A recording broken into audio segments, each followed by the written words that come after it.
Welcome, listeners, to another quiet journey into the hidden corners of history. Today, we step beyond the towering gates of a grand household in feudal China, where the world is shaped by duty, ritual, and the fragile currency of favor. You may imagine that life within these walls is one of luxury and ease. Silk robes, jewels, carved furniture, and gardens that bloom in every season. But as we move closer, you will see that this beauty is like the surface of still water beneath which powerful currents flow unseen. Tonight, I will share with you the story of a single day in the life of a woman whose name history may not remember, a woman whose world was defined by its boundaries, by its rules, and by the silent weight of expectation. She is a concubine, not a wife, not a servant, but something in between. A companion to power, and yet a prisoner of it as well as you listen. I invite you to let your imagination drift here, the soft sound of slippers on polished wood, the rustle of silk, the faint music of a stringed instrument in the distance. Breathe in the scent of sandalwood and peony that lingers in the air. And as we walk together through this day, ask yourself, could you have survived even a single day in her place? Let us begin. It is the hour before dawn, when the sky is still heavy with night, and the world holds its breath. Within her chamber, Lady Yun lies upon a bed carved from rosewood, its frame dark and gleaming, the gauze curtains that surround it stirring gently in the faint breeze. The oil lamp at her bedside flickers, casting soft, shifting shadows upon the walls, her eyes open, slowly adjusting to the dim light of early morning. The air is cool, scented faintly with incense burned in the night beyond the chamber. The house is beginning to stir. Lady Yun listens to the distant sounds of water being drawn into basins, the quiet voices of servants as they begin their tasks of the day. Soon her handmaidens enter, moving as softly as ghosts. They bow low before drawing back the curtains of her bed, revealing the pale shimmer of her night robes and the dark fall of her unbound hair. A basin of warm water is placed before her, petals of chrysanthemum floating upon its surface. She dips her fingers into the water, feeling its comforting heat as it chases away the chill of the morning. The maidens work in silence, washing her face, combing her hair with a jade comb that glides through each dark strand. They twist and coil her hair with practiced hands, securing it with a phoenix hairpin of jade and gold. The phoenix, symbol of grace and beauty, glints softly in the lamplight. Her robes are brought to her, layers of silk and soft hues of pale blue and white, chosen to reflect modesty and serenity. Each layer is smoothed into place, tied with sashes, embroidered with delicate clouds and cranes. When she is dressed, she rises from her bed, her feet slipping into embroidered slippers that whisper against the polished floor as she walks. Lady Yun moves through the corridors of the residence toward the rooms of the official wife. Every morning she must offer her greetings, a ritual that reminds all within the house of the order of things. The wife sits in a chamber adorned with rich hangings of crimson and gold, her hair dressed with ornaments that mark her rank. Lady Yun enters and bows deeply, her gaze lowered, her voice soft as she offers respectful words. The wife acknowledges her with the smallest nod and speaks in the measured tones of courtesy. There is no warmth in this exchange, only the careful observance of duty. When the proper words have been spoken, Lady Yun withdraws as quietly as she entered, her heart steady, her face calm, though she holds the master its favor for now. It is the wife whose position is secure, whose word carries weight, returning to her own quarters. Lady Yun is served a simple meal, congee, with slivers of ginger and preserved plum tea that is fragrant and clear. She eats slowly, savoring the delicate flavors, though her thoughts are already turning to the hours ahead. Outside the garden waits a place of quiet refuge. Lady Yun steps beneath the arch of carved wood that leads to the courtyard, where plum trees are in bloom, their white petals bright against the dark branches. The koi pond mirrors the pale sky, the fish gliding in slow circles beneath the surface. The air is cool, fresh with the scent of earth and blossoms here in the garden. She allows herself a moment of peace, watching as a breeze stirs, the petals sending them drifting down like snow. She walks slowly along the stone paths, her hands folded within her sleeves, her gaze lingering on the small beauties that mark the morning. A dragonfly hovers above the water, a pair of sparrows flit among the branches. For this moment, the weight of duty seems to lift, and she is simply a woman in a quiet garden. But even here she is not free. At any moment a summons could come, a message from the master or the wife or some visitor of rank. She must always be ready, always compose. The peace she feels is as delicate as the petals at her feet, easily disturbed by the slightest breeze. As the morning light grows stronger, she returns indoors to the small study that adjoins her chamber. There she selects a brush and unrolls a scroll of fine paper. She writes slowly, carefully, the characters forming beneath her hand like small works of art. A poem takes shape, words of longing and quiet hope of the moon in the sea of a distant place she will never see again. She sets the brush aside and gazes at her work, wondering if any eyes but hers will ever see these lines of ink, these silent expressions of a heart that longs for more than this gilded cage. The hours pass in this way, filled with small tasks that bring both comfort and sorrow, the music of the chin filling the air as she plays. The slow, deliberate notes, the shimmer of silk beneath her fingers as she embroidered scenes of cranes and pine trees upon a length of fabric, destined perhaps to be a gift, or perhaps to remain folded in a chest unseen. And so the morning passes, as it has passed 1,000 times before, with beauty and with quiet unease.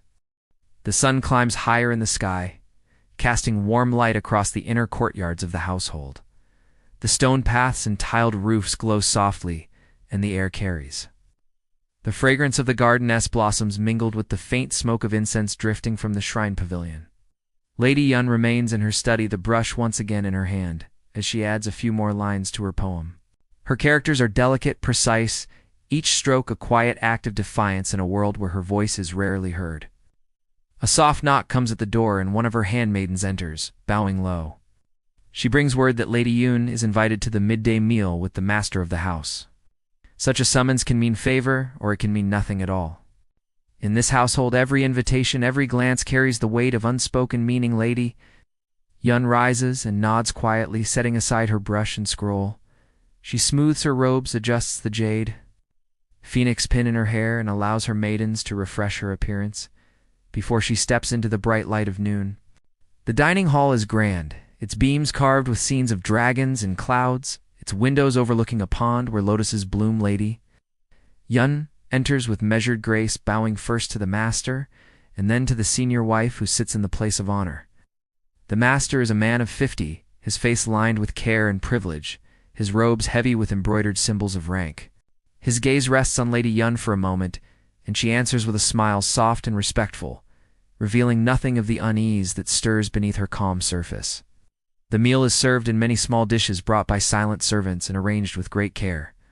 Steamed fish with ginger and scallions, braised pork with lotus root, tender greens and sesame oil, delicate dumplings filled with mushrooms. Lady Yun takes small portions as custom dictates, her chopsticks moving with the elegance expected of a woman of her station. She listens to the conversation, polite words about the household, the weather, the latest verses of a celebrated poet recited by the master, with quiet pride. She speaks when addressed, her voice low and clear, offering compliments where they are due, never drawing too much attention to herself. Throughout the meal, she remains ever aware of the glances exchanged between the master and his wife, between the wife and the other concubines who share the table. The rivalry is silent, but it is always there, like an undercurrent beneath calm waters. Lady Yun has learned to navigate these moments with care, to be pleasing but not presumptuous, attentive but not clinging. When the meal ends, she bows again and withdraws, returning to her quarters, where she allows herself a slow breath of relief. The midday sun casts patterns of light and shadow across the floor of her room. She seats herself by the window, where a breeze stirs the sheer curtains. And the sound of the garden returns, the quiet splash of a carp in the pond, the murmur of leaves in the wind. Her handmaidens bring tea, and she sips it slowly, the faint bitterness of the brew grounding her thoughts. This moment of solitude is precious, the brief space between the duties of the morning and the uncertainties of the afternoon. She watches as a butterfly flutters among the flowers beyond her window, its wings a flash of gold in the sunlight. She thinks of how small her world has become, these rooms, these gardens, these rituals repeated day after day. Yet, within this small world, Lady Yun finds small ways to assert herself, ways to remind herself that she still exists beyond the role she plays in this household. She turns once more to her embroidery hoop, where a scene of cranes flying over pine-covered hills takes shape beneath her needle. The work is slow and steady, each stitch a meditation, each thread a connection to a world beyond these walls. As the afternoon deepens, she takes up the chin, resting it across her lap, and letting her fingers find the strings. The notes rise and fall soft as a sigh, filling the room with their quiet music. She closes her eyes for a moment, losing herself in the melody, remembering lessons from long ago when she was still a girl learning music and poetry in her father's house, before duty and fate led her to this life. The hours slip by, marked only by the changing light and the passage of shadows across the floor. Outside, the garden seems to drowse in the heat of the day, the koi moving more slowly beneath the lily pads, the sparrows seeking shade among the branches. The household is quiet at this hour, servants resting in the outer quarters, the senior wife attending to her own affairs. The master perhaps in his study, or in the company of another. A handmaiden enters again with a message, this time a simple one, a reminder that Lady Yun is to make an offering at the family shrine before the evening meal. She nods and sets aside her instrument, rising once more and making her way to the small pavilion, where the ancestral tablets are kept. The shrine is cool and dim, the scent of incense strong and sweet. Lady kneels before the altar, lighting a stick of incense and bowing deeply her thoughts. A quiet prayer for peace for her family far away, for the strength to endure whatever the day may yet bring. When her offering is complete, she remains for a time in the hush of the shrine, listening to the soft crackle of the incense as it burns, watching the smoke curl upward toward the carved beams above. In this place, at least, she can allow herself to feel something more than duty, something closer to longing or hope. As she leaves the shrine, the first shadows of evening begin to stretch across the courtyard. The air cools slightly, the breeze carrying the sound of bells from the city beyond the walls, where merchants close their shops and lanterns are lit in preparation for the night. Lady Yun returns to her quarters once more, to await whatever the evening will hold, knowing that the day is far from over, and that the delicate dance of duty and survival continues. The first lanterns of evening are being lit, casting a soft golden glow across the courtyards and corridors of the household. Lady Yan stands at her window, watching as the light fades from the sky and the shadows deepen. The air has cooled, carrying the faint sound of bells from the city beyond the walls, and the distant voices of street vendors calling out the last of their wares. A soft knock comes at her door, and one of her handmaidens enters, bowing low. The evening summons is come, Lady Yun is to join the master for tea in his private study. A summons such as this can mean many things, and as she allows her maidens to arrange her robes and smooth her hair, she feels the familiar flutter of unease in her chest. She walks the quiet corridors toward the study, her slippers silent on the polished wood. The master study is richly appointed, its shelves lined with scrolls and carved boxes, its windows open to the night air. Lady Yun enters and bows deeply as is proper. The master gestures for her to sit and offers her tea, poured with his own hand, a gesture that some might see as a mark of favor. They speak quietly of poetry, of the garden, of the beauty of the moon that now rises over the city walls. His words are kind, his gaze thoughtful, yet Lady Yun knows that kindness can be as fleeting as the evening breeze. She answers softly her words, chosen with care, always mindful of what is spoken and what is left unsaid. As the tea cools and the candles burn lower, the master grows distracted, his thoughts turning perhaps to matters of business, or to the company of another. With a quiet word he dismisses her, and Lady Yun bows again, retreating into the night air with a heart that feels both lightened and heavy, lightened, that she has pleased him for now heavy, with the knowledge of how little this moment truly means. Returning to her quarters, she finds one of the other concubines waiting at the threshold, a woman named Lady Zhen, whose beauty is sharp as a blade, and whose tongue is sharper still. Lady Zhen offers a smile that does not reach her eyes, and a compliment that carries the edge of scorn. The master seems fond of your quiet ways tonight, she says, and her voice is sweet as honey, yet her meaning is clear. Lady Yun answers with a gentle word and a graceful bow, refusing to take the bait that Lady Zhen dangles before her. But once Lady Zhen is departed, Lady Yun feels the sting of her words, the reminder that within these walls, every kindness is envied, every small triumph watched with hungry eyes. She sits in the stillness of her room, the soft sound of the chin from a distant chamber, mingling with the night breeze, and for a time she allows herself to feel the weariness that she must never show. Later, as she prepares to retire, she finds that the jade comb she favors has gone missing, a small thing perhaps yet within these walls. Small things carry great meaning, a gift from the master, a mark of a moment of favor now vanished without explanation. Her handmaidens search quietly, but the comb is not found, and Lady Yun says nothing of it, knowing that to accuse without proof is to invite trouble. The night deepens, and the household quiets. Lady Yun lies upon her bed, listening to the soft chirp of crickets, the occasional distant bark of a dog in the city beyond the walls. Her mind drifts to the days of her girlhood, the garden of her father's house, the laughter of her sisters, the freedom of a world before duty bound her to this life. She dreams with open eyes of a world beyond these walls, of a boat upon a river of mountains, rising in the distance, of a life where she might choose her path. Yet even as she dreams, she knows that dawn will come as it always does, and with it the rituals, the duties, the silent battle for survival that shapes each day. As sleep finally claims her, the breeze stirs the gauze curtains of her bed, and the moonlight spills across the floor like a river of silver and within the hush of the inner residence. The delicate dance of favor and rivalry continues unseen. The first pale light of dawn returns once more, casting long shadows across the courtyards of the great house and painting the tiled roofs with silver. Lady Yun rises as the household stirs around her, the sound of water being drawn, of brooms sweeping the stones, of soft voices beginning the rituals of another day. Her handmaidens enter in silence, as always, bringing warm water for her to wash and laying out robes in soft colors that speak of modesty and grace. Today Lady Yun chooses a robe of pale lavender with a sash embroidered with plum blossoms, delicate and understated. She allows the maidens to twist her hair and secure it with simple pins, nothing to attract envy, nothing to seem as if she seeks notice. She knows too well how easily kindness breeds resentment in this house. The summons comes as she expected it. Would the senior wife wishes her presence at the shrine? Lady Yun bows her head in acceptance and begins. The slow walk through the corridors, where the morning light slants, through latticed windows, and the scent of fresh incense drifts upon the air.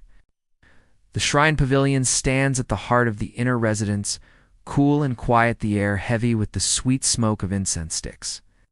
Burning before the ancestral tablets, the senior wife waits there seated upon a low stool, her robes of deep crimson pooling around her, her face composed but her eyes sharp as a hawk.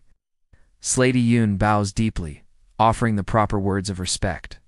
The senior wife acknowledges her with a slow nod and gestures for her to light incense before the tablets. Lady Yun does so, her hands steady, her expression calm as she lifts. The incense sticks to her forehead, then places them in the burner. The smoke curls upward, carrying her silent prayer for peace, for strength, for endurance. When the ritual is complete, the senior wife speaks, her voice soft, yet edged with steel. A concubine, she says, must remember her place, must never think herself more than she is. You are graceful. Lady Yun and the master appreciates grace, but remember that his honor is safeguarded by the order of this house. The words fall like drops of cold water, polite yet cutting, reminding Lady Yun of her place, reminding her that favor is fleeting, and watched with jealous eyes. Lady Yun bows again, offering words of humility, though her heart tightens with the sting of the wife's warning. She knows she has done nothing to overstep, but in this world, sometimes mere existence is enough to provoke resentment. She withdraws quietly, her head bowed, her steps light, as she leaves the shrine, her mind turning over the words she has just heard. The day stretches ahead as golden sunlight fills the courtyards and warms the stones beneath her feet. Lady Yun returns to her chamber, where she finds that her embroidery hoop has been disturbed, the threads tangled as if by careless hands. Her scroll of poetry lies on the floor, its edges smudged with dirt. Small things, again, yet enough to send a message. The handmaidens look uneasy, and Lady Yun says nothing for what would be gained by accusing without proof. The rivalries within these walls are fought with subtler weapons than swords. She spends the morning restoring what was damaged, her fingers patient as she untangles the threads, as she smooths the crumpled scroll and rinks the faded characters. Each act a quiet defiance, a way of reclaiming what is hers, even within the narrow confines of her world. As midday approaches, she is summoned once more, this time to the garden pavilion where the master takes his tea. She moves with grace through the dappled light of the garden where dragonflies skim the surface of the pond and lotus flowers sway upon their stems. The master greets her with a smile and gestures for her to sit. Tea is poured and small dishes of preserved fruits and sugared lotus seeds are offered. They speak of light things, of the bloom of the plum trees, of a poem newly composed by a scholar in the capital, of the play of sunlight upon the water. The master's manner is kind, his gaze warm, and for a little while, Lady Yun allows herself to forget the tension of the morning, to forget the tangled threads and the wife's cold words. But even as she smiles and answers with soft words, she knows that others watch from the shadows, that every glance, every gesture will be weighed and measured by those who hunger for favor or power. She sips the tea slowly, the delicate bitterness grounding her, reminding her of the careful path she walks with each breath. When the tea is done, she withdraws once more, returning to her chamber, where she allows herself to sit quietly for a time, the breeze stirring the curtains and carrying the scent of jasmine. Through the open window, she thinks of her family far away, of the river near her childhood, home of the days when her greatest concern was the choice of a poem to study or a flower to paint. And beneath these thoughts runs a quieter current, the question she dares not voice even to herself. How long can she endure the small wounds, the silent battles, the constant need to measure every word, every step, every smile? The day fades slowly, and the lanterns are lit once more, their soft glow casting patterns upon the floor as the household prepares for the night ahead, and the delicate dance begins anew. The hush of evening settles gently upon the household as shadows lengthen and the last light of the sun fades beyond the garden walls. Lady Yun sits at her window, gazing out at the darkening sky where the first stars begin to glimmer. She allows the breeze to lift a strand of her hair, the scent of jasmine mingling with the cooler air of night. Within the house, lanterns glow softly, their light pooling upon polished floors, casting long patterns of shadow upon carved screens. Servants move quietly, preparing for the evening meal, voices low, feet soft upon the stone, and wood. A calm seems to settle upon the residence yet. Lady Yun knows that beneath this quiet, the unspoken rivalries and hidden tensions stir as surely as ever. She rises from her seat, smoothing her robes of soft gray silk, and moves through the corridor toward the smaller dining hall, where the concubines are expected to take their meal this night. The master dines elsewhere this evening in the company of guests from the city, and so the women of the inner residence gather without him. The air is thick with unspoken judgment, each gesture, each glance measured and weighed as surely as the food upon their dishes. Lady Jeanne is there, her beauty striking her robe of crimson, silk chosen boldly where modest colors might have been wiser. She greets Lady Yun with a smile that is too sweet to be true, and with words that drip with honey. "The master spoke of your music," she says gently as they seat themselves. "I wonder if he enjoys it so much because it helps him sleep." Her voice light as a feather, yet heavy with meaning. "Lady," Yun answers with a smile, quiet and untroubled, offering only the most polite of replies. "The master's rest is a matter of honor to the house," she says, her tone even measured, her gaze calm. But inside, she feels the sting of the remark and the weight of eyes upon her, watching, weighing, judging.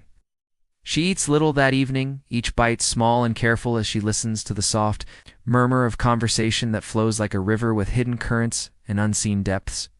When the meal is done and the women rise to withdraw, Lady Yun finds herself approached by another concubine, Lady May, who until now has kept her distance. Her voice is soft, hesitant as she walks beside Lady Yun in the corridor, a small warning wrapped in kindness. "The master, his favor can bring shadows as well as light," she says quietly, her eyes lowered, her words almost lost in the hush of the evening. "Be cautious, my lady." Lady Yun pauses for a moment, offering a glance of gratitude, a slight bow of her head that says what cannot safely be spoken aloud. She knows too well that friendship within these walls is as delicate as spun glass, and just as easily shattered. Back in her chamber, the moonlight spills across the floor, pale and cool. She seats herself at her writing table, where a scroll of fresh paper lies waiting, her brush resting in its tray. The house is quiet now, save for the faint song of crickets and the distant sound of a flute played somewhere beyond the inner walls. She picks up the brush and begins to write her characters flowing in graceful lines. A poem that speaks of the moon, of longing, of a heart that yearns for what cannot be named. The act of writing soothes her, calms the storm that the evening's meal has stirred within her. The ink dries upon the paper, its dark lines stark against the pale surface, a small act of defiance, a reminder that even here, even bound by duty, she can shape something that is her own. As the night deepens and the candles burn low, she takes up her embroidery hoop once more, choosing now to begin a new design. 1. Not of cranes or pine trees or other symbols of duty and honor, but of a river winding through mountains beneath a sky filled with stars. It is a scene from memory, from the days of her youth, when the world seemed wide and filled with promise. Each stitch is a quiet rebellion, a way of holding fast to something beyond these walls, beyond this life. Outside, the night air is cool, the garden bathed in silver light. The pond a mirror for the moon, Lady Yun stands for a moment upon the threshold of her chamber, looking out upon the stillness of the world beyond the inner walls. She thinks of the warning Lady May offered, of the sharp words of Lady Zin, of the cold gaze of the senior wife, and she wonders how long she can walk this path without faltering. But as she turns back into the chamber, closing the door softly behind her, she lifts her chin a little higher and squares her shoulders. The dance of favor and survival may be delicate and dangerous, but it is a dance she knows well, and for now at least. She will continue to move with grace and care upon its shifting stage.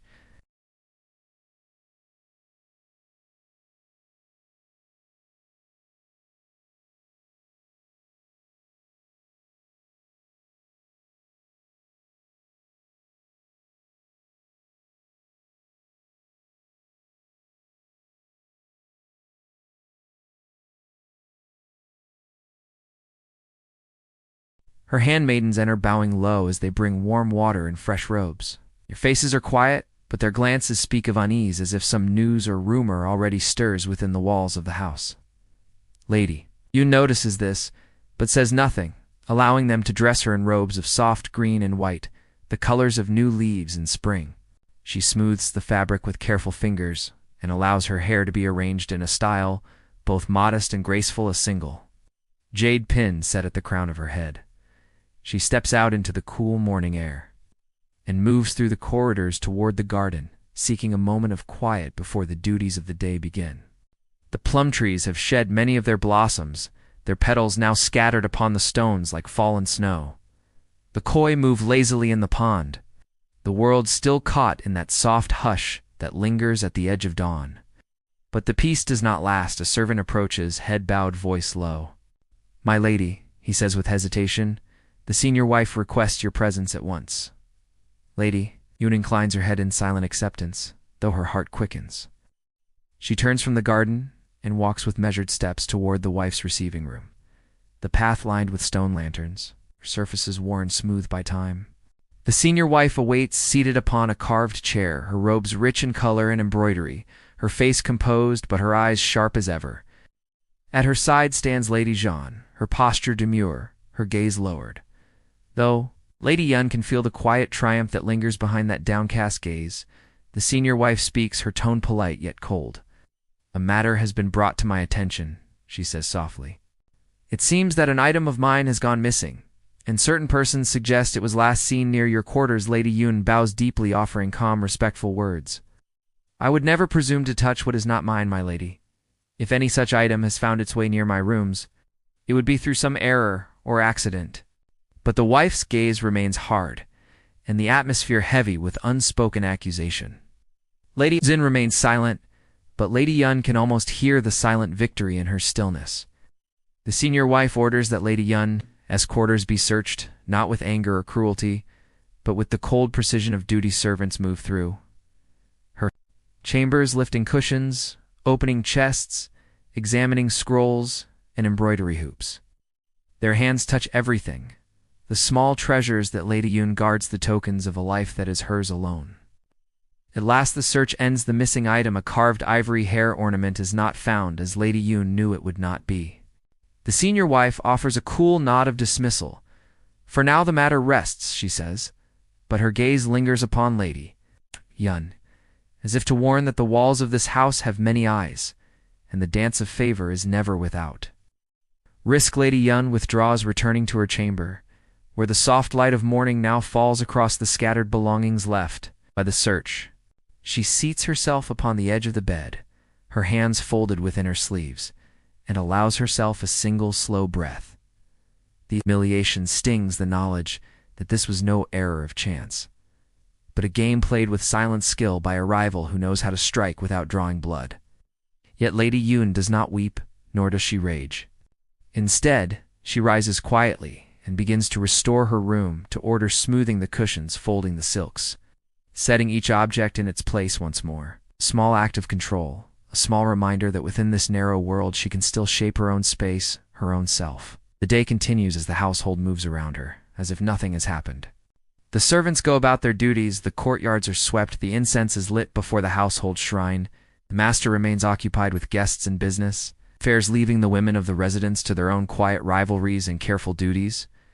Lady Yun takes up her embroidery once more, her needle flashing in the light as she adds to the design she began the night before, the river winding ever onward between distant mountains, the stars bright in the fabric sky, each stitch a quiet defiance, a way of saying without words that she remains herself, that she endures.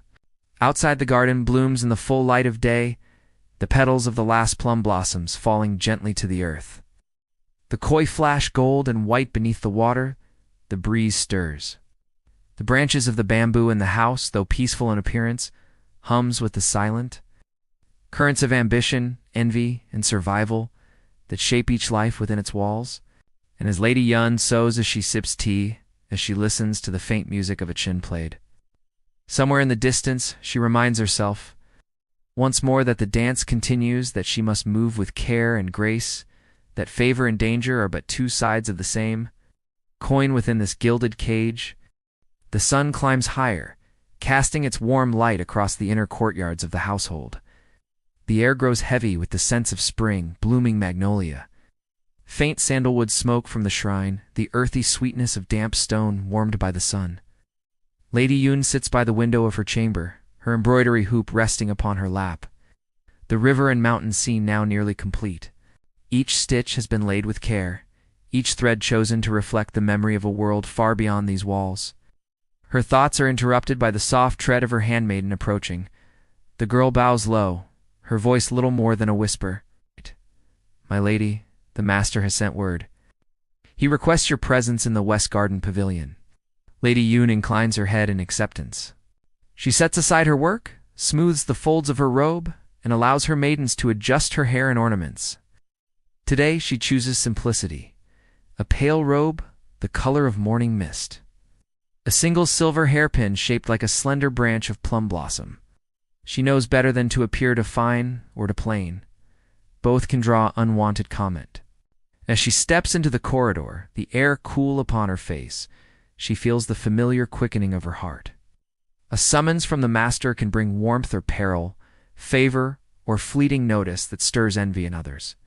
The path to the West Garden winds beneath flowering trees, their petals drifting upon the breeze like pale snow. The koi pond glimmers in the sun, the water smooth as glass, disturbed only by the slow gliding of the fish beneath the surface. The master awaits in the shade of the pavilion, seated at a low table where tea has been set. His robe is of dark silk, embroidered with a subtle pattern of clouds and cranes, his face thoughtful as he gazes out at the garden. When Lady Yun approaches, she bows deeply, offering the proper greetings. The master gestures for her to sit and pours tea for them both with his own hand, a sign that does not go unnoticed by those who serve quietly nearby. They speak softly, their voices carried only as far as the pavilion's carved lattice. The master inquires of her health, of her poetry, of the music she plays. His manner is kind, his gaze resting upon her with a warmth that she has not felt for some time. Lady Yun answers with gentle words, her voice low and measured. Her heart steady, though within she feels the tremor of hope and dread mingled as one. He requests that she recite for him a poem of her choosing. Lady Yun bows her head in acceptance and selects a verse that speaks of rivers and distant lands, of longing and the beauty of the fleeting world. Her voice is soft, the words flowing like water between them. The master listens in silence, and when she finishes, he offers a small nod of approval. "A fine choice," he says quietly. Right. But as they sit, as tea is sipped, and polite words exchanged, Lady Yun is ever aware of the weight of unseen eyes. From behind the screens, from distant corridors, from the shadows beneath the eaves, others watch. The senior wife's servants, perhaps, or Lady Jen's handmaidens, each one ready to carry word of this meeting, as twisted as suits the ambitions of their mistresses.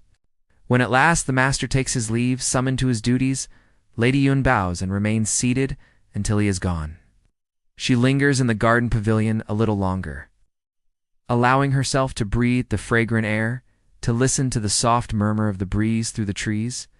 But even here, in this moment of quiet, she knows that the price of such favor is high. Returning to her chamber, she finds small signs that the storm has already begun to stir. A gift left at her door, a length of silk, fine and costly. But no note, no mark of who has sent it, a gesture of friendship or a trap, a token of goodwill or bait for a snare. She accepts it with a bowed head and a silent heart, instructing her maidens to set it aside, untouched for now. That night, as the household settles into quiet and the moon rises to cast its silver light across the tiled roofs, Lady Yun takes up her brush and ink. By the glow of the lantern, she writes, her characters flowing steady and graceful upon the paper. It's not poetry this time, but a letter unsent and unsendable. To her mother, to her sisters, to the world beyond these walls. She writes of the garden of the koi pond, of the moonlight on the stone paths. She writes of longing and of the strength it takes to endure, of the silent battles fought with every glance and every smile. Oh. The letter will never leave her chamber. When it is finished, she will fold it carefully and tuck it away, hidden among her scrolls and embroidery threads, a small treasure of words that belong to her alone.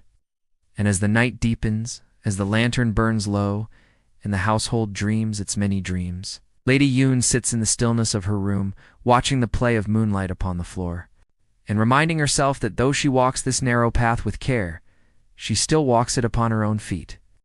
The morning after her meeting with the master dawns clear and bright. The household stirs to life as it always does. Servants move through the corridors, the soft splash of water echoes from the basins, and the breeze carries the scent of fresh blossoms through the carved screens of the inner rooms. Yet beneath this familiar rhythm, Lady Yun senses a change in the air, as though the peace of the house has been cracked by unseen hands. Her handmaidens move quietly, dressing her in robes of pale blue, embroidered with clouds, binding her hair with simple silver pins. Their eyes flicker with concern, though their lips speak no word of it. Lady Yun, seeing this, says nothing. She has learned that in this house, words can be as dangerous as swords. A summons comes, as she knew it would. The senior wife invites all of the women of the residence to take tea in the great hall, a gathering that promises no ease. Lady Yun walks with measured steps through the corridors toward the appointed place. The light of the morning slants through the windows, casting patterns of shadow upon the floor. The air smells faintly of sandalwood, of tea, of silk, warmed by the sun. The great hall is a place of beauty and weight. The carved panels depict dragons and phoenixes locked in endless dance.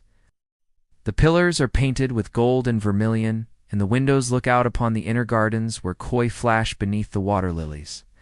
The senior wife sits at the head of the room, her robe rich with embroidery, her hair adorned with ornaments that glitter as she moves.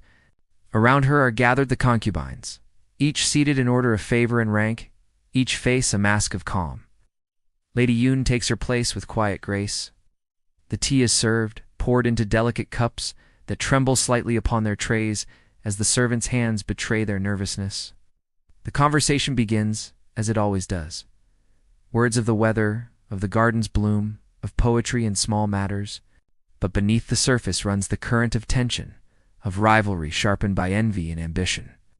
It is Lady Jeanne who strikes the first blow. Her voice is soft, her tone sweet as she speaks of the master's refined taste, of his appreciation for beauty not only in art, but in those who serve him.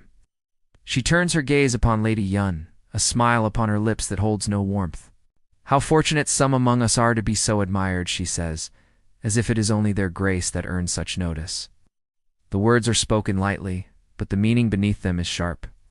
A challenge, a warning, a reminder to all present that favor can breed resentment as easily as it brings comfort.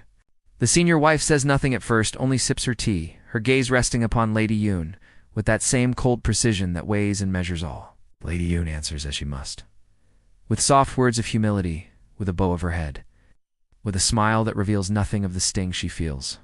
She speaks of duty, of the honor of serving the household, of the joy found in small acts of kindness and skill. But within her heart, she feels the weight of the moment, the knowledge that she walks a path where one misstep can bring ruin. The tea gathering continues, each woman offering words as delicate as the petals of the plum blossom, yet as dangerous as the thorns hidden beneath. The senior wife at last speaks, her voice low, her words chosen with care. It is the duty of us all, she says, to ensure that the harmony of this house is kept, that none place their own desires above the order that has served us so well. Her gaze lingers on Lady Yun as she speaks, the message clear. When the gathering ends, Lady Yun withdraws with the others, bowing low. Her heart steady, despite the storm that now stirs more fiercely around her. She returns to her chamber, where the light falls softly across the floor, where the breeze stirs the curtains, where the small treasures of her life remain untouched by the cruelty of words. She seats herself at her writing table and unrolls a fresh scroll. The brush moves in her hand, the ink flows across the paper, and a new poem takes shape. A poem of rivers and winds of distant mountains, and the strength of the pine that bends but does not break. Each character laid upon the paper is a small act of defiance, a quiet reminder that though she is bound by duty and trapped by walls, her spirit still belongs to her. Outside, the garden lies bathed in sunlight, the koi gliding through the pond, the breeze carrying the song of birds among the trees. But within the house, the storm of envy and rivalry gathers strength, and Lady Yun prepares herself to face whatever trials the coming days will bring. The day after the tea gathering dawns gray and heavy with clouds. The air is thick and still, as if the house itself holds its breath. The scent of rain lingers, though the first drops have yet to fall. Lady Yun rises, as she always does, her movements graceful and measured, her face composed as her handmaidens bring warm water and fresh robes. Today she chooses a robe of soft dove gray, simple in its beauty, with only a thin border of silver embroidery at the hem. The household is quieter than usual. Servants move with care, their voices low, their glances quick and uneasy. Lady Yun senses at once that something has changed. The storm that had gathered silently for so many days is at last ready to break. She steps out into the corridor, the cool air brushing against her face, and begins the walk toward the inner garden, seeking a moment of calm before whatever trials the day may bring. But her steps are interrupted. A senior servant approaches, bowing low, his voice careful, his expression unreadable. "My lady," he says, "the master requests your presence at once in his private hall." Lady Yun bows her head in acceptance, though her heart beats faster within her chest. A summons of this sort so early, so sudden, can only mean trouble or great favor. And in this house, the two are often bound together. It's impossible to separate. The master's private hall is a place of shadows and carved wood, of scrolls and precious objects arranged upon shelves. When Lady Yun enters, she finds him seated at a low table, a scroll open before him, his face thoughtful, his eyes cool. At his side stands the senior steward, and further back in the room, Lady Jeanne, her gaze lowered. Her posture demure, but Lady Yun can feel the quiet triumph that lingers beneath the surface of her stillness. The master gestures for Lady Yun to approach. He speaks without anger, but his words are heavy. "It has been brought to my attention," he says, "that a letter bearing my seal was found outside the house, where it might have been seen by unworthy eyes. A letter of mine, or one made to seem as mine. And there are those who whisper that such a thing could only have come from within these walls." His gaze rests upon Lady Yun, and though his tone remains calm, the weight of the accusation is clear. Lady Yun bows deeply, her voice steady, despite the storm that rages within. "My lord, I know nothing of such a letter. I would never dare act. The air inside the master's hall feels heavy, as though the walls themselves listen. The master's gaze, cool and measured, rests upon Lady Yun as he awaits her reply. His words had fallen like stones into still water, disturbing the fragile calm of the household. A letter bearing his seal, found where it should not be, its discovery whispered of by those eager to wound with their suspicions. Lady Yun bows low, her forehead nearly touching the polished floor, her voice soft yet clear. "My lord," she says, "I know nothing of such a letter. I would never dare act in a way that might bring dishonor to this house or to you." There is no tremor in her voice, no anger, no desperation, only quiet certainty. The calm of a woman who has learned that in this place, innocence is no shield against malice. The master studies her in silence for a long moment. At last he gestures to the steward, who steps forward and murmurs that no proof has yet been found, that no handmaid or servant has confessed, that all remains clouded in uncertainty. The master nods once, his face unreadable. "Then for now let this matter rest," he says. Lady Yun bows once more and withdraws with slow, measured steps, her head high, her heart steady, though her pulse races within her. As she passes Lady Jeanne, she feels the faintest shift in the air, a triumph unspoken, a silent victory that needs no words. Returning to her chamber, Lady Yun closes the door softly behind her. The room is quiet, the morning light filtering through the carved screens, casting patterns of shadow upon the floor. Her handmaidens wait, their eyes lowered, their faces pale with worry. Lady Yun says nothing of what has passed, only asks for tea. As she sips the bitter brew, she allows herself a single slow breath, steadying the storm within. She knows this was no accident, no stray letter, no careless act. It was a test, or a trap, or both.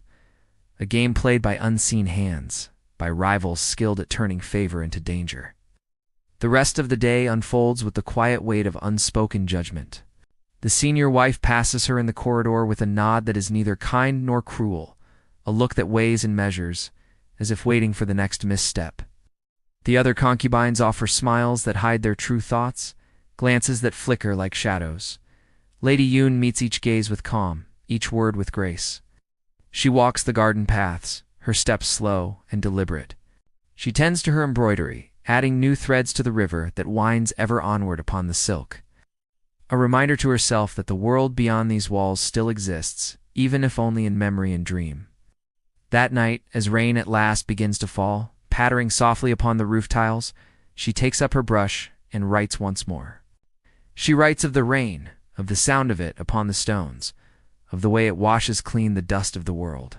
She writes of rivers that flow to the sea, of winds that carry petals far from the branch. She writes to remind herself that the storm will pass, that even here in this gilded cage, she remains herself. Outside, the rain falls in silver threads, and the house sleeps beneath its quiet song. And within her chamber, Lady Yun sits in the soft glow of the lantern, her spirit unbroken, her heart resolved to face whatever trials the dawn may bring. The night of rain gives way to a dawn veiled in mist. The household stirs slowly, as though reluctant to wake beneath the weight of damp air and heavy clouds. The courtyards glisten with rainwater, the stones dark with moisture, the scent of wet earth mingling with the faint trace of incense from the shrine. Lady Yun rises at her usual hour, her movements graceful, despite the weariness that lingers from the trials of the day before. Her handmaidens dress her in robes of pale lavender today, simple and soft, as if to reflect the quiet sorrow that rests upon her heart. A single comb of carved bone holds her hair, plain and unadorned. A deliberate choice in a house where beauty too easily invites envy. The day begins without summons or command. The master remains within his study, occupied with matters beyond the women's world. The senior wife does not send for Lady Yun, and for this she is grateful. The other concubines are quiet, as if the tension of accusation and suspicion hangs still in the air, too heavy to break with petty words or false smiles. Lady Yun walks the garden paths alone, her footsteps soft upon the damp stones, her gaze lifted to the branches of the trees where beads of rain clung like pearls. The world feels washed clean by the storm, though she knows the storm within these walls has only just begun. It is there, in the quiet of the garden, that Lady May appears. She walks with care, her robe of pale green blending with the colors of the leaves, her face calm but her eyes shadowed with concern. She stops a few paces from Lady Yun and bows low. "My lady," she says softly, "I beg your pardon for speaking without leave, but I would warn you. There are those who would see you fall, and they will not rest until you do. The letter was not the work of chance."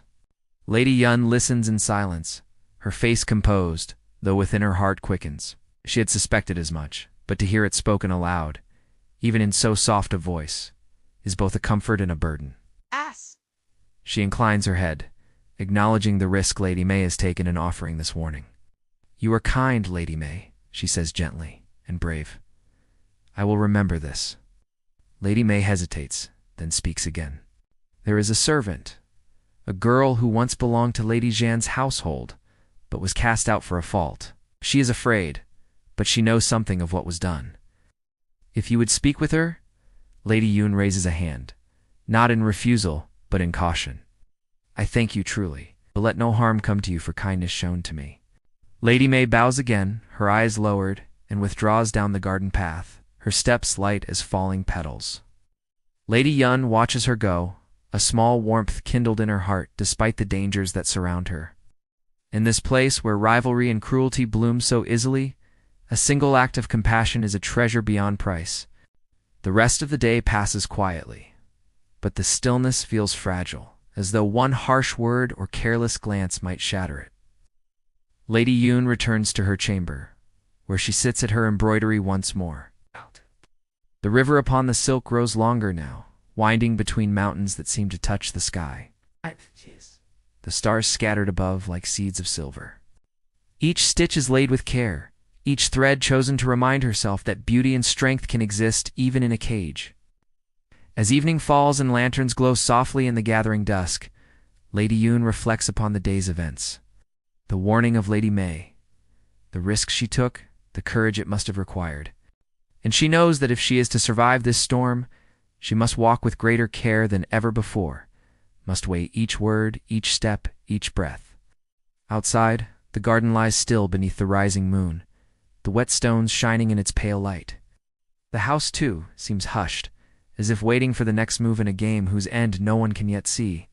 And within her chamber, Lady Yun steels herself for whatever may come, her heart quiet but strong, her resolve unbroken. Night falls soft and cool over the household, the moon rising high and casting silver light across the roofs and garden paths. The air carries the scent of rain-washed stone and the faintest trace of sandalwood from the shrine. The courtyards lie quiet, the lanterns flickering in the breeze, the world seeming at peace. But Lady Yun knows this stillness is only the calm before the next storm. Within her chamber, she sits for a long time in thought, her brush idle, the scroll before her untouched. The words of Lady May echo in her mind. Of danger, the servant who might hold a piece of the truth, of the risk in even seeking it. She knows that to act without care could bring ruin not only to herself, but to those few who have shown her kindness. But the weight of the false accusation, the poison of silent judgment, the knowledge that unseen hands weave traps in the shadows, these leave her no choice. She must act, though her steps be as careful as those of a heron crossing ice. When at last the household settles to rest, when the sounds of footsteps fade and the soft hush of sleep lies upon the house, Lady Yun rises. She changes her robe for one of darker hue, plain and without ornament, and draws a light cloak about her shoulders. With a wordless glance to her most trusted handmaiden, a girl who has served her since the first days of her arrival, she signals her intent.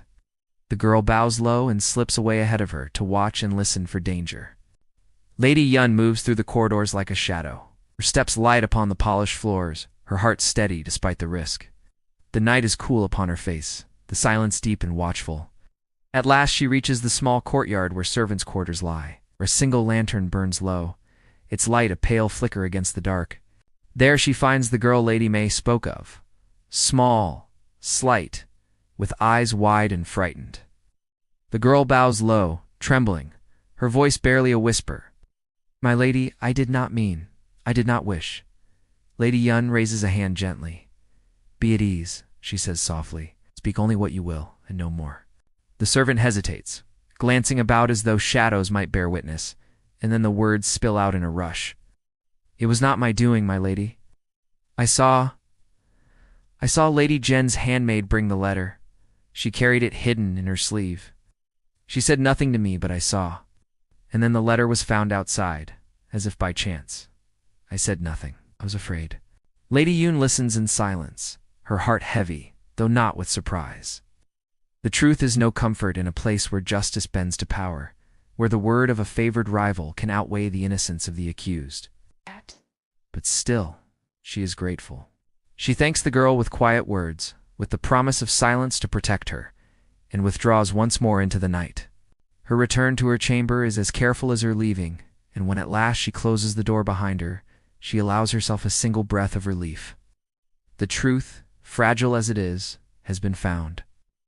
What she does with it, how she survives with it, remains yet to be seen. She returns to her writing table, the lantern casting its soft glow upon the scroll. There she begins to write once more. Not of accusation or danger, not of the storm that brews within the house, but of the night garden of the moon upon the pond, of the stillness of the air before the wind returns. Each character laid upon the paper is a reminder to herself that even here, in this place of shadows, her spirit endures. Outside, the house lies quiet beneath the silver light of the moon. But within its walls the silent game continues, the pieces moved by hands both seen and unseen. And Lady Yun steels herself for whatever trials the dawn may bring. Dawn breaks pale and cold over the household.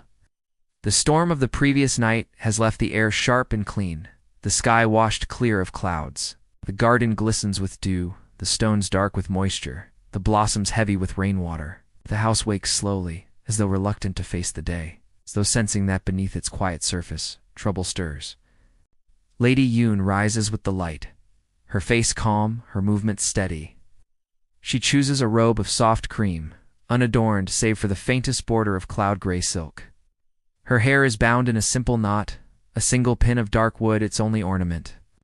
She knows that this day will bring new trials. She dresses as one might for battle, with quiet purpose, with nothing to draw attention or stir envy.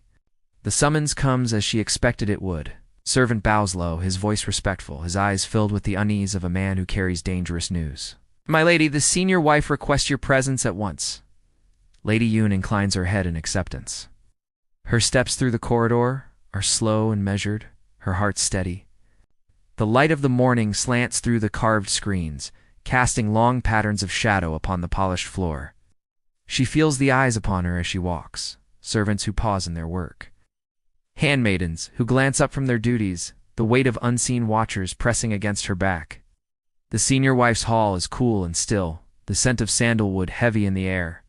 The wife sits in her place of honor, her robe dark with threads of gold and crimson, her hair adorned with jade and pearl. Her face is calm, composed, but her eyes sharp as a falconess rest upon Lady Yun with a gaze that sees more than it reveals.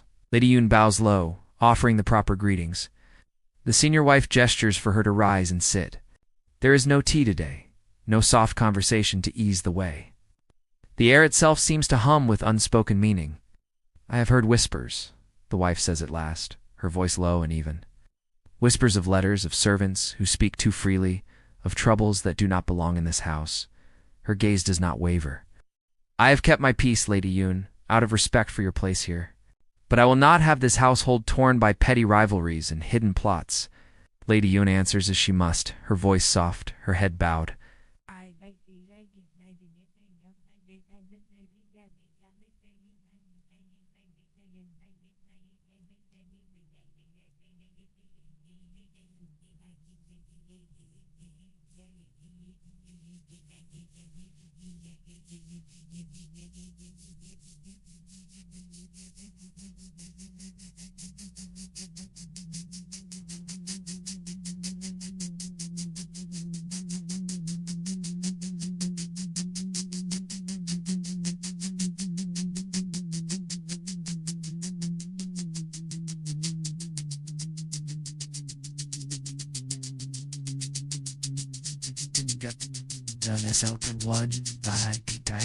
I have spoken no word that might bring discord, nor sought any favor that is not freely given. The senior wife studies her in silence as though weighing the truth of her words. At last she nods once slowly, then see that it remains so. For I will not protect those who bring shame upon this house. No matter how gentle their face, no matter how fine their skill. The meeting is over as swiftly as it began. Lady Yun bows again and withdraws, the weight of the wife's words heavy upon her. She understands the meaning beneath them. A warning, clear and cold. The wife knows more than she says. And she will not shield Lady Yun if the storm breaks fully upon her head. The rest of the day passes in a hush of tension. Lady Yun walks the garden paths beneath the watching eyes of servants and rivals. She tends her embroidery, each stitch laid with care, though her thoughts whirl like autumn leaves upon the wind. She wonders how long she can walk this narrow path, how long she can balance upon the blade between favor and danger. That night, beneath the light of a waning moon, she writes once more. She writes not of danger or fear, but of rivers that run strong and true, of mountains that stand firm against the storm, of stars that shine unseen beneath the clouds. She writes to remind herself that she too can endure, that she too can remain true beneath the weight of the storm. Outside, the house lies quiet, but within its walls, the storm draws ever nearer. And Lady Yun steels herself for the dawn that must come. The final days of spring bring with them a strange stillness. The blossoms fall from the trees, scattered like pale snow across the stones of the courtyards. The koi move slowly beneath the lily pads, the water heavy with their passing. The breeze carries the scent of fading flowers, of earth warmed by the sun, of rain that has not yet come. Within the household, the tension that is built for so long hums just beneath the surface. The servants move quietly, their voices low, their glances quick and wary. The concubines exchange polite words, their smiles fixed, their eyes sharp. And Lady Yun, as always, moves through this world of shadows with grace. Her steps measured, her face composed, her heart steady, though it bears the weight of all that has come before. Then, as the storm must, it breaks. It begins with another summons, this time not from the senior wife, but from the master himself. A rare command, and one that sets the house murmuring before the message has even finished being spoken. Lady Yun bows her head in acceptance, though within she feels the tremor of what this may mean. How she dresses, as befits the moment. A robe of pale blue, embroidered at the hem with silver waves. Her hair bound simply. A single comb of carved jade at the crown of her head. There is nothing to draw envy, nothing to give offense. Only the quiet beauty of a woman who knows the game and the danger, and has chosen to walk with honor. The master waits in his private hall, a scroll open before him, single lantern burning, despite the daylight that streams through the high windows. His face is unreadable, his eyes cool as he regards Lady Yun when she enters. She bows deeply, waiting in silence. He speaks at last, his voice low. There have been many troubles of late. Whispers of letters, of rivalries, of discord among those who serve beneath this roof. I have tolerated much, out of affection, out of respect. But the peace of my house must be restored. Lady Yun lifts her head slightly, enough to meet his gaze, enough to speak with quiet dignity. My lord, I have sought no trouble. I have spoken no word against any. I have served with what grace I might. The master regards her a long moment. I have seen this, he says. I have watched as the storm has gathered, I know, though none will speak it, where the fault lies and where it does not. He rises then, a gesture rare in such moments, and walks to the open screen, gazing out upon the garden where the koi flash in the pond. I cannot change the hearts of those who seek harm, he says softly, but I can choose whom I trust and whom I favor. He turns back, his eyes upon her once more. Let it be known. Lady Yun stands in my favor still. Ow. Let no further falsehood or cruelty be brought against her, lest it fall upon the one who brings it. Lady Yun bows deeply, her voice steady. I thank you, my lord. The meeting is over. She withdraws with grace, with the calm of one who has weathered the storm and found the shore. But she knows, even as she walks the quiet corridors back to her chamber, that the storm is never truly gone. In this house, in this world, peace is as fleeting as the plum blossom upon the breeze. And yet that night, as the lantern burns low, and the garden lies silvered beneath the moon. Lady Yun sits once more at her writing table. She takes up her brush, and upon the scroll she writes not of storms, nor of danger, nor of sorrow. She writes of the river that flows steady and strong to the sea, of the mountain that stands unmoved beneath the sky, of the stars that shine unseen beyond the clouds. For she knows that this is her strength, not in triumph over others, not in the shifting sands of favor, but in the quiet endurance that no storm can break. Outside the night deepens, and the house sleeps, and within. Lady Yun dreams not of rivalries or dangers, but of the open sky beyond these walls, of the river's song, of the world that waits beyond the garden gate.